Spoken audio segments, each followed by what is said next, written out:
Hi watch friends, welcome to the Dutch Watch channel. Thanks for tuning in.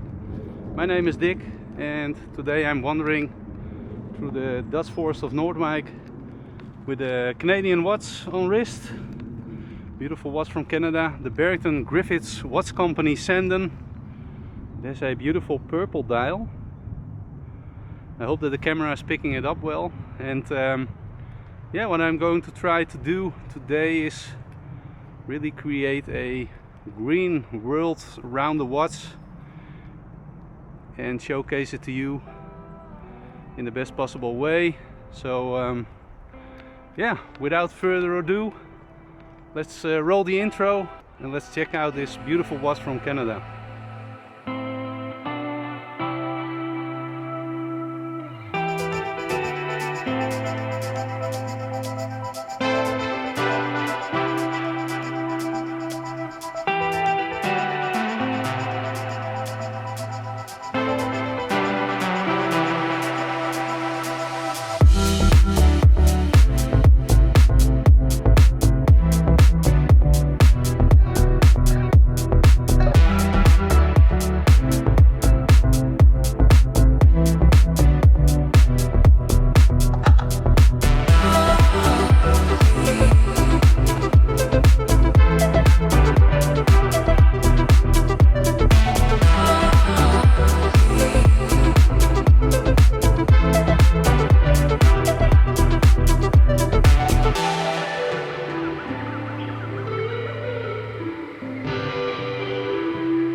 Hi watch friends, before we continue the review I've got one quick little question, and that is if you can hit the subscribe button. It's totally free, but it really helps the channel forward. At the moment I'm at 350 subscribers and it would be awesome if we can let it grow to 1,000 subscribers with the help of you. So thanks, and yeah, let's continue the review.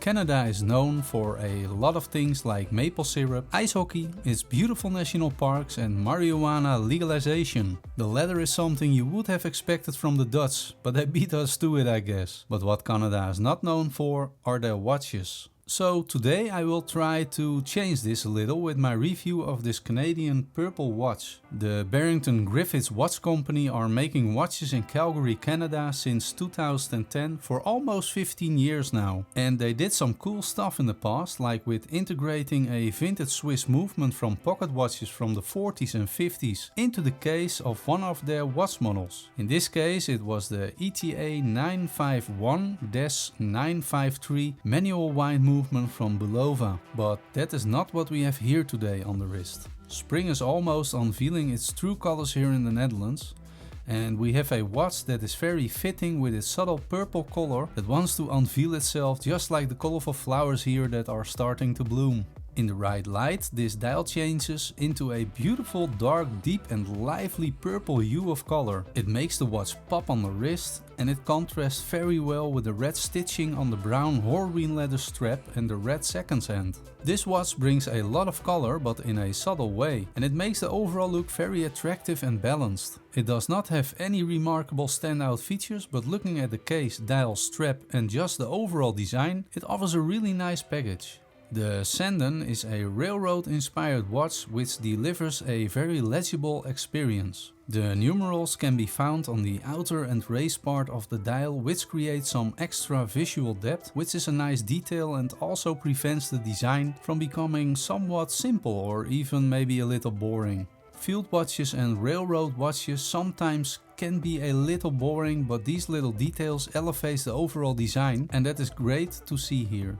At the center and in the lower part of the dial we find the logo of the watchmaking company and only the watch model name Sandon with the word automatic. Because the dial is not cluttered with many text, there is enough visual open space to let the design breathe. At the 3 o'clock position we can see a little white arrow that point out the date, which is a nice little detail.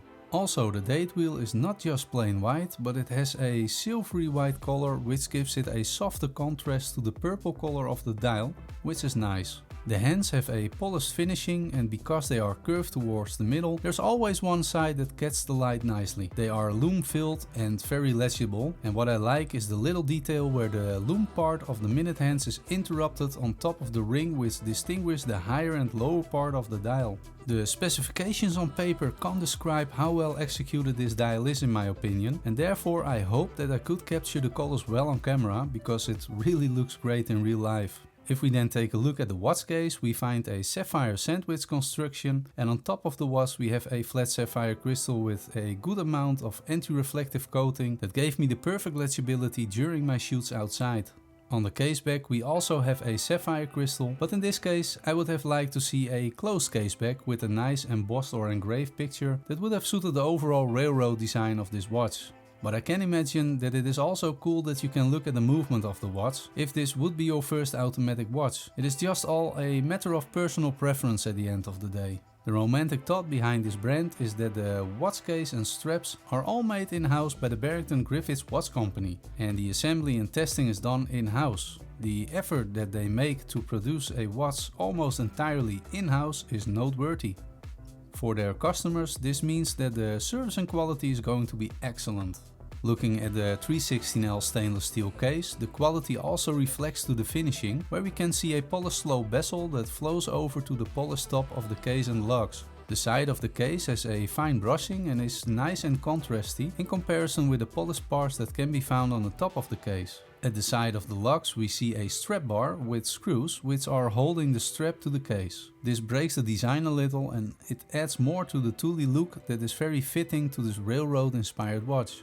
Looking at the crown, we see a push-pull crown with a nice 6mm in diameter. It is a signed crown with a beautiful logo and has a pretty mixture of matte and polished finishing with a grippy knurling. The crown sits firmly on the stem without any play, and the position clicks are audible and convincing with operation. Covering the measurements, we have a 39mm case, a slim case thickness of just 10.5mm, and yeah, we can go crazy with straps as well, with a lock width of 20mm, and it wears well and comfortable on my 6.7 inch wrist because of the reasonable 48mm lock-to-lock size.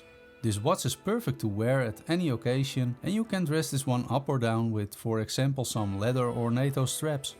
The strap that comes with this watch is a Horween leather strap, which is very subtle and it doesn't need any time to break in. It wears very well and the red stitching is very matching with the red color of the Lollipop second hand, and underneath the strap we find a twin button release clasp with their logo on top and with a high polish finishing all around. It is a practical system and it makes sizing the strap a breeze. Protecting the movement, we have a case with a water resistance of 50 meters, which is okay for a railroad or field type of watch. And speaking of the movement, here we can find the Japanese Myoda 9015 automatic in the back of the case. And I have to say, it looks quite well with the rotor that has some great finishing on it. Also, the Geneva striping looks great and it plays nicely with the light. The Myoda has a smooth beat rate of 4 Hz, has a power reserve of 42 hours and is accurate within the -10 to +30 seconds a day. It's a great reliable engine which is easy to service and not expensive to maintain.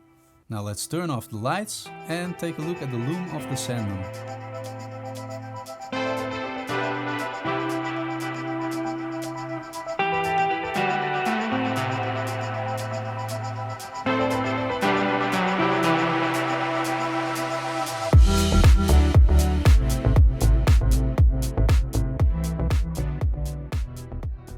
Okay, not bad, but not the best either.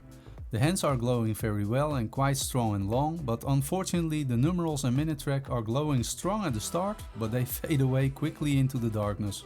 Then finally, the price. You can order this watch directly on the website from the Barrington Griffiths Watch Company, and I will make sure that you can find the link down below. The Sandon is currently available and the price is 685 Canadian dollars, which is roughly around the $500 or euro mark. And that is not a bad deal considering we have a very attractive watch with a great and reliable movement in the back. Now, I didn't know this brand before, but Tony from Watch You Want mentioned the brand and he made this review possible by sending me this watch in for review. So if you want to see more reviews of the Barrington Griffiths Sandon, then I would definitely check out his channel as well for his review of the Sandon series. Tony is always very informative and he has some great videos with some cool watches, so do check them out. I will leave a link down below to his channel. Okay friends, I believe this sums up the review of this watch with this beautiful deep purple dial from the Barrington Griffiths Watch Company. A great watch from Canada that I was not familiar with. As an enthusiast, it is always fantastic to discover these kinds of watch brands out there that are not always known to the bigger public. There are still so much unknown brands worth exploring and to learn about. So, which cool brands do you know from Canada that are worth knowing about? Leave me a comment down below, I would love to hear your thoughts. Please give me a thumbs up or a big old thumbs down and subscribe to the channel if you haven't already. Thank you for watching, enjoy your watches, have a great weekend and I will see you all on the next one. Tot ziens.